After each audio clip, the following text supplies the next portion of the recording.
নমস্কাৰ পোনপ্ৰথমতে আপোনালোকক সকলোকে ধন্যবাদ জ্ঞাপন কৰিছোঁ। আজি মই আৰু এটি ভিডিঅ' আপোনালোকৰ মাজলৈ লৈ আহিছোঁ। তো আজি ভিডিঅ'টো চাওকচোন। আজি মানে মোৰ দোকানখন যিহেতু বনালোঁ আপোনালোকক দেখুওৱা নাই, তাকে অকণমান বোলো দেখাওঁ বোলো।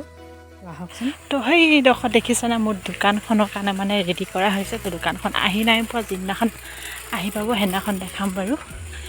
এয়া চাওক, পানী ঢালি থকা হৈছে মাজে মাজে। আৰু এইফালে দোকানখন আহি পালে, আহি পোৱা মানে পাছত টিং চিং লগোৱা হ'ল আৰু ৰং কৰাও হ'ল। ৰং যিহেতু মানে যিজনে দোকানখন বনাইছিলে সিহঁতে কৰি দিলে বা মই অকল কাঠকেইডোখৰ ৰং কৰিলোঁ, যিহেতু বস্তু থ'বলৈ লাগিবলৈ কাৰণে সেইটো কাৰণে কাঠকেইডোখৰ ৰং কৰি দিলোঁ। আৰু এইফালে মানে বিশ্বকৰ্মা পূজাৰ দিনাখনে মই দোকানখন আপোনালোকক দেখাম বুলি মানে ভাবিলোঁ আৰু। তো তাকে অকণমান ভিডিঅ'খিনিও কৰি থ'লোঁ। তো এইফালে চাকি জ্বলাইছে মানুহজনে আৰু এইফালে বিশ্বকৰ্মা মাহ প্ৰসাদ লৈ মানে হেৰি কৰিলোঁ আৰু শৰাই এখন আগবঢ়ালোঁ। এইফালে বেটাই মানে পানী ছটিয়াই আছে বাইকত, স্কুটিত আৰু চাইকেলকেইখনত।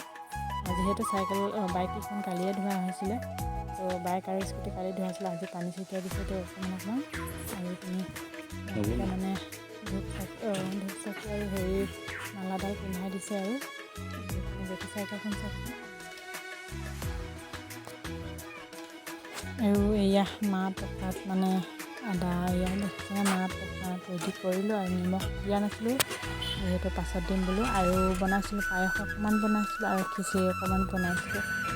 তো এয়াই। তো আজি বিশ্বকৰ্মা পূজা বুলি আপোনালোকক মোৰ দোকানখন দেখাই আছোঁ। আহকচোন মোৰ দোকানখনত মানে কি কিনো আছে আপোনালোকক দেখাইছোঁ। মোৰ দোকানখন যিহেতু নতুন মানে, তো এইফালে চব বিশ্বকৰ্মাই পিনি মানে দিনত পূজা হেৰি দিয়া হ'ল। তো চাকি তাকি এতিয়াও জ্বলি আছে। ইয়াত তেল অকণমান দি দিলোঁ অথনি গধূলি সময়ত।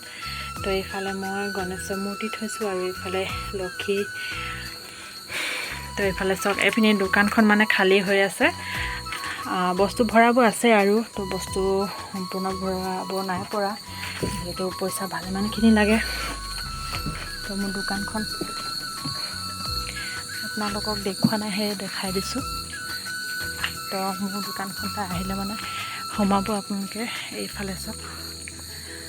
তো আজি ভিডিঅ'টো কেনে পালে আপোনালোকে জনাব। আকৌ এটি নতুন ভিডিঅ' লৈ আপোনালোকৰ মাজলৈ আহিম বাৰু। আজিলৈ ধন্যবাদ থাকিল, নমস্কাৰ, বাই বাই।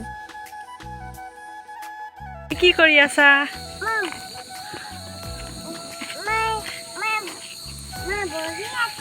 হয় নেকি? অঁ,